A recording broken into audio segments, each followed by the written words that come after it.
Good buddy Sean McAdam recommended it. It was the last one I wanted to save for that trip in Grenada, and I wanted to read this last, and I did. Tom Yawkey, patriarch of the Boston Red Sox. I don't know that much. I knew who he was, and obviously I know all about the Red Sox, but I didn't know as much about him as I thought I did. And Bill Nolan's new book by Nebraska, the publisher, really sort of filled in all the gaps, and Bill's going to spend a little time with us here now, and I give us a rundown. The Red Sox owner, 1933 to 1976. Nice to talk, Bill. Christopher Russo, how are you today, okay?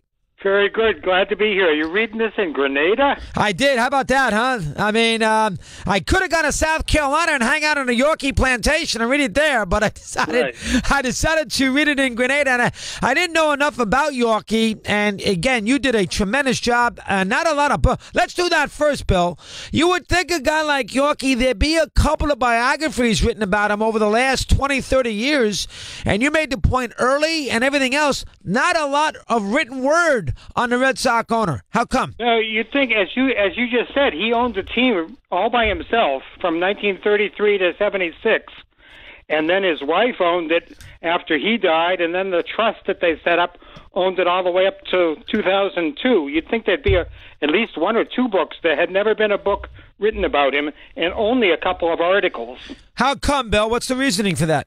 Well, I think partly he kept to himself. He really didn't like to be in the limelight. He didn't like the attention, and so he didn't court publicity and kind of spurned it.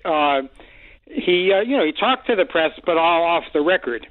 So he wasn't available very often. He got the Fenway in June every year, so there you go with that. He's a interesting character who, had issues, didn't really have parents, but his uncle there owned the Tigers, passed away, and left him a fortune. Let's start with the early days of Yawkey and how he came upon all this money in the early 20s. Go ahead. I think that had something to do with why he didn't like being in the press. I mean, it's just sort of pop psychology, but he was adopted into, when his own father, as an insurance man, died, he was adopted into the Yawkey family. And so he took the last name Yawkey. His real name was Austin. And he didn't do anything to make any money himself. I think maybe to some extent he was humble by that, embarrassed by that, whatever. So, he ended up with all this money, enough to buy a baseball team that 4 days after he turned 30 years old. And he wanted to get into the baseball because his uncle had owned the Tigers, and he met Ty Cobb, and Ty Cobb went down to South Carolina to that place you mentioned and went hunting and fishing and so forth. I think he ended up worshiping ball players a lot and ended up owning the team. Well, how about that? Grew up in Tarrytown, went to school in Tarrytown, New York. So you think part of Yawkey's great philanthropy and all the good things that he did, and the fact that he was always a good owner and close to his players, you think a lot of it has to do with the fact that he was almost embarrassed that he didn't have to work hard to make all the money to buy the team, huh? I think it could be. I mean, he's not around to ask, but he talked often about how he lucked into this fortune, and he didn't have any heirs afterwards. He had a daughter that he adopted himself with his first wife. They took care of her separately when she got married, and ended up with hundreds of millions of dollars when the team got sold, all of which has gone to charity. And we'll get to that a little later on. Okay, what from a Red Sox perspective, how did that, he's a 30-year-old guy, how did the opportunity arise to buy the Boston Red Sox in 1933? Well, I think we all know that the Red Sox sold Babe Ruth to the Yankees about 10 years earlier and went into a period of decline. They were a terrible team throughout the 1920s. They barely escaped last place once or twice. The owner of the team that had taken over from Harry Frazee, the guy that sold Ruth, right, was Bob Quinn, and he had no money at all. He'd bought the team with the help of a financier who ended up dying within about a year, and he basically just kept the team together with Scotch tape and twine or something like that for about a dozen years. He just couldn't manage it when the Depression came along, and it was the right time for him to get out and sell the team when Yawkey came into all this money on his 30th birthday. And Yawkey was a baseball fan because the uncle there owned the Tigers, so he always had an affinity to baseball. Now, he didn't really have any closeness to Boston. Was he offered? Was there any other? Did this come out of nowhere? And all of a sudden, here's Tom Yawkey? How did it? In those days, did they have a vote with other owners if they would accept him in as the owner of the team? How did it work as far as buying a team is concerned? Right, they did do that. He enlisted the help of Eddie Collins.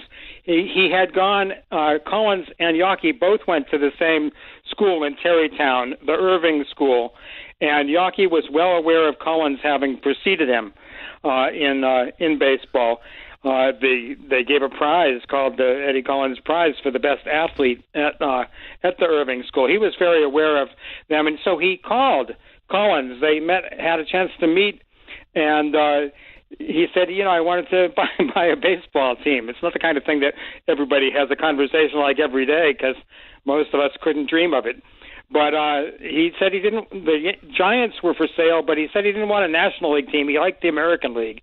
And he waited, and the Red Sox became available, were known to be available, and he took advantage of it. And he bought him, and of course, Eddie Collins, folks, played in those great Philadelphia A's teams in the early part of the century there with Connie Mack. So a great baseball player in his own right, a Hall of Famer. And probably Yawkey, as a 16-year-old, loved watching him play, so that's the infinity there. So he buys the team in the 30s. And, he tries to get them. Is he one of these owners like a Steinbrenner who wants to win right away? No, he makes a move to get Lefty Grove. He makes a move to get Jimmy Fox. So he's trying to be competitive. What's the first order of business for Yawkey at Fenway in 1933? Well, those were the two things that he did in the very first few years. First of all, he looked at the ballpark and realized that even though it was only 21 years old back in 1933, having opened in 1912, that it had fallen into disrepair. They hadn't kept it up because the guy didn't have any money, Quinn. So he put a lot of money into fixing up the ballpark and making it a nice place, and here we are over 100 years later, it's still being used. And then he spent money. He no embarrassment about it. He wanted to buy a pennant. So he hired the two guys you mentioned, Jimmy Fox, Lefty Grove, and Joe Cronin, that he bought from the Washington Senators, and brought them all on board and started investing in a farm system too. Collins went out on one scouting trip Eddie Collins took. He signed up Bobby Doerr and Ted Williams on the same trip. 1939, or about earlier than that, 37, 38, right. Both playing in the Pacific Coast League. So Yawkey then, now, we don't want to make him Steinbrenner, who is a tyrant. Yawkey is a good man, but Yawkey he doesn't want to, own a last place team there, Billy. He wants to go out there, and he's got a goal there in the early 30s of trying to win a world championship, correct? Absolutely. And that's, no matter what you say about George Steinbrenner, I always appreciated how much he wanted the Yankees to win. I'm a Red Sox fan, but I loved seeing George Steinbrenner come visit Fenway Park. He'd walk right through the crowds, banter with people, give them back whatever they were giving him and so forth. He really enjoyed the game. And Yawkey had a little of the same tenant. But it didn't work, though, did it? I mean, in that early 30s, late 30s period, all right, here comes Williams, turns out to be great. Fox has some good years for him. Grove, a cantankerous sort, but still a very good left-hand pitcher, has a couple of good years for him, too. Cronin and everything else. But in that period, they still were not nearly as good as the Yankees. Got the respectability, but between, say, 36 and the war, still did not win a lot. Billy, tell me about that for a sec. Go ahead. They contended, but the Yankees were just a much stronger team. You used a good word, respectability. They built up the team. They built up the following in Boston here, and who knows what would have happened if the war didn't hit just when it did. As soon as they came out of the war, 1946, they did win a pennant. But in those years in between, would they have? If all the talent hadn't been depleted, no way to know. All right, well, the Red Sox in the 30s, I know the Boston Braves were there, and the Red Sox got there first. Who was a more popular team in the 30s, the Braves or the Red Sox in Boston? From the time the Red Sox came in, even before they were called the Red Sox, in 1901, the first year of the American League, they pretty much claimed dominance. The Braves had been there under different names from 1876 on, but as soon as the American League came in, they kind of took over, and the Braves finally gave up in 1952 and went to Milwaukee, but after 52. But the Red Sox, it was always a Red Sox town. I was pretty sure about that. All right, so 46. Here is the era of Yawkey from a baseball perspective.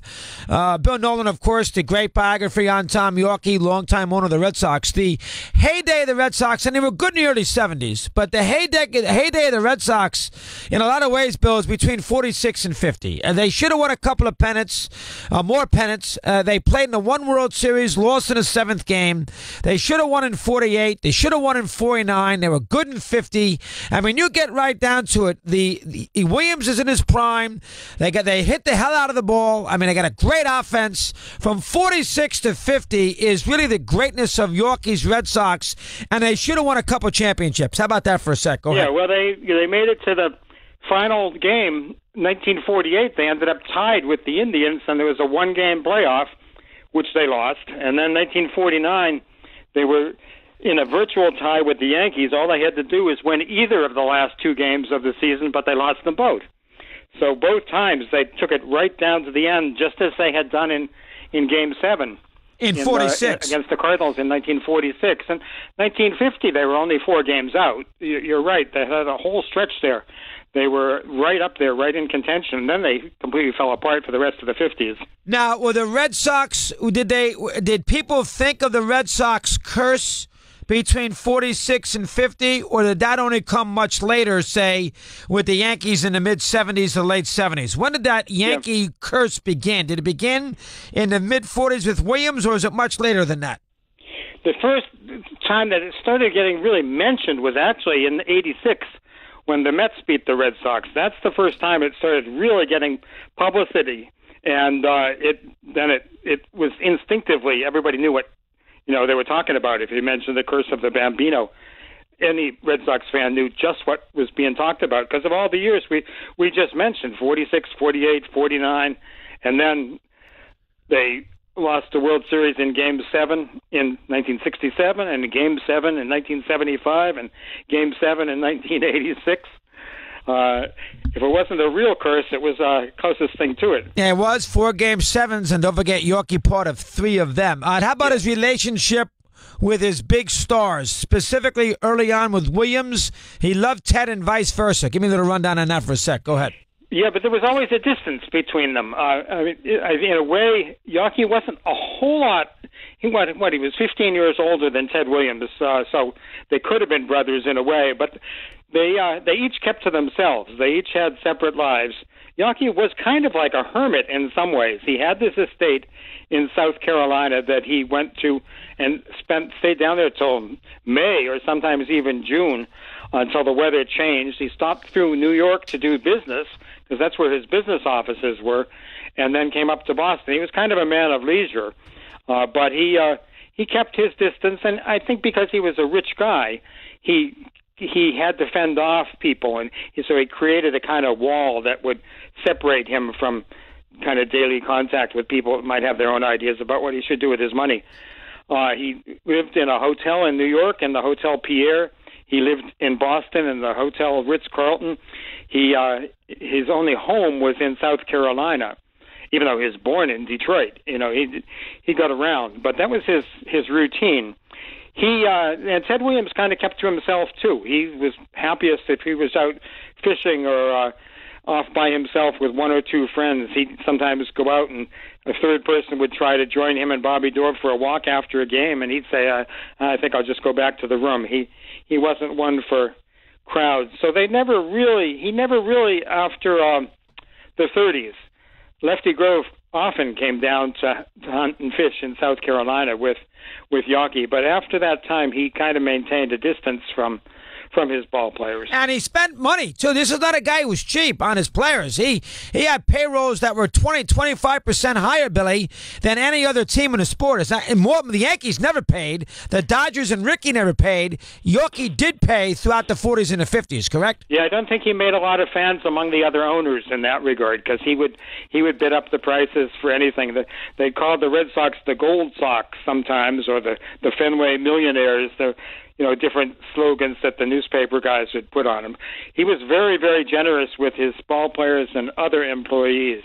to a fault, probably. Yeah, to a fault. Now, was he one of those owners that, just died to win, that a Game 7 loss in 46, that the Yankees beating him in 49? He couldn't sleep for a month. I mean, how much did he take these losses to heart, especially in the mid-40s here, late 40s? Did it really bother him?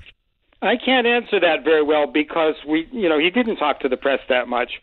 What we saw visual evidence in 67 and 75 when there's television and a lot more cameras around about how thrilled and happy he was to celebrate, say, winning the pennant in 1967. You see him in photographs grinning ear to ear with the ball players, and then how crestfallen he was in 75. He knew he was dying at that point from cancer, and he kind of pretty much knew it was his last shot, and they came so close to winning, but didn't. Now, we'll get to Bill Lee and everything else in a little while with Bill Nowlin here. We're going to get to the black issue in a second. You would think that once the Red Sox faded after 50, they could always hit the ball, but they faded. You would think that Yawkey would do everything in his power. He wasn't afraid to spend money. You would think he would do everything in his power, whether that be a black player, minor leagues, contracts, whatever, to finally get over the hump and win a championship. And for a long period of time there, Bill, in the 50s, he did not do that. How come? I think he kind of went inward. I think he lost some of the spirit that he had there for about maybe the mid-50s to the mid-60s. I think he ended up maybe he had an alcohol problem up to a point there. I think he may have retreated a little bit into alcohol, a little bit more focus on his regular business. I think he was probably discouraged that the team never won anything, and I think he kind of withdrew somewhat. So you think it's we're going to get to the black. So you just think he, after that 4 or 5 year period, he almost said, "The hell with it, and we're not going to win. That's the end of it. I'll try to do something else with my." I'm a little surprised. A lot of owners who die to win. He made it sound a big baseball fan, Steinbrenner, the whole bit. I mean, they cringe to win, and you don't get that feeling with Yawkey after that run there in 1950. You know that?